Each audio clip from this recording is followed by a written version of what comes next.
পৃথিবীতে সবাই যদি ভালো মানুষ হতো তাহলে পৃথিবীর চেহারাটাই পাল্টে যেত। তো হ্যালো ভিউয়ার্স, আসসালামু আলাইকুম। আমি নীলা আপনাদের সবাইকে ওয়েলকাম করছি নতুন আরেকটা ব্লগ ভিডিওতে। আর আজকের ব্লগ ভিডিওটাও প্রতিদিনের মতোই অ্যাজ ইউজুয়াল। তো আমি কিছু কথা আপনাদের সাথে শেয়ার করব, সে কথাগুলো যদি ভালো লাগে শেষ পর্যন্ত শুনবেন। তো কথা যেটা বলছিলাম যে পৃথিবীতে সবাই যদি ভালো মানুষ হতো তাহলে পৃথিবীর চিত্রটাই পাল্টে যেত বা পৃথিবীটাই উল্টে যেত। পৃথিবীর সবাই ভালো মানুষ নয়, আবার পৃথিবীর সবাই খারাপ মানুষ নয়। পৃথিবীতে মানুষ চিনতে হলে আপনাকে বুঝতে হবে, সময় নিতে হবে। তবে হ্যাঁ, আমার এটুকু অভিজ্ঞতা থেকে বলবো যে পৃথিবীতে কিছু মানুষ আছে খুব স্বার্থপর, কিছু মানুষ আছে খুব স্বার্থপর বলতে আমার তো মনে হয় স্বার্থনীশ, স্বার্থপর না। হ্যাঁ, কিছু মানুষ আছে স্বার্থনীশ, যে নিজের স্বার্থ ছাড়া কিছুই বোঝে না।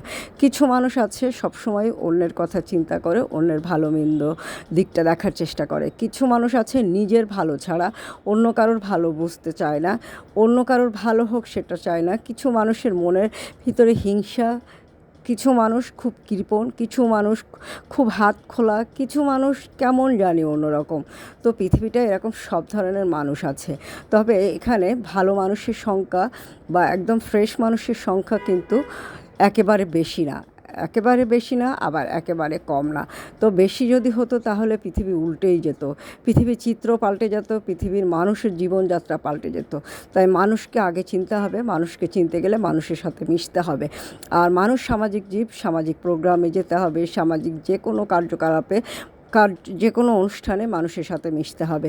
আর যেটা বলছিলাম যে মানুষকে চিনতে হলে মানুষের সাথে মিশতে হবে। না মিশতে পারলে আপনারা মানুষ চিনতে পারবেন না। তো যাই হোক, অনেক কথা বলে ফেললাম।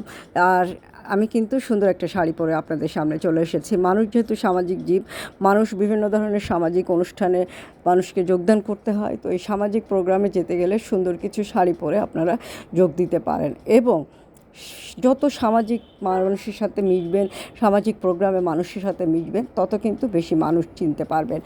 মানুষ চেনা খুবই দরকার। মানুষকে বিশ্বাস করে বারবার ঠকা ঠিক না। মানুষকে আগে চিনতে হবে, বুঝতে হবে, তারপরে মানুষকে অ্যানালাইসিস করতে হবে, মানুষকে মূল্যায়ন করতে হবে, মানুষ কেমন সেটা জানতে হবে। পৃথিবী সব মানুষ সমান নয়, এটাই আপনাদেরকে কিন্তু ধারণা করে রাখতে হবে। একটা মানুষকে দেখলাম আর তাকে অনেক বেশি বিশ্বাস করে ফেললাম, এই ধারণাটা পাল্টে ফেলতে হবে। তো যাই হোক, আপনারা সবাই সুন্দর কিছু শাড়ি পেয়ে যাবেন অদ্রি ফ্যাশন অ্যান্ড লাইফস্টাইলের পেজে। সুন্দর এই শাড়িগুলো ভালো লাগলে স্ক্রিনশট নিয়ে আমাদের পেজে ইনবক্স করবেন। যারা ভিডিওগুলো দেখেন আমার কথাগুলো শোনেন, আমার কথাগুলো কেমন লাগে কমেন্ট করে জানাবেন। আর সুন্দর সুন্দর শাড়ি নিজে পরবেন, সময় সুযোগ পেলে সুন্দর কিছু শাড়ি মানুষকে গিফট করবেন। তো আজকে পর্যন্ত, আল্লাহ হাফেজ।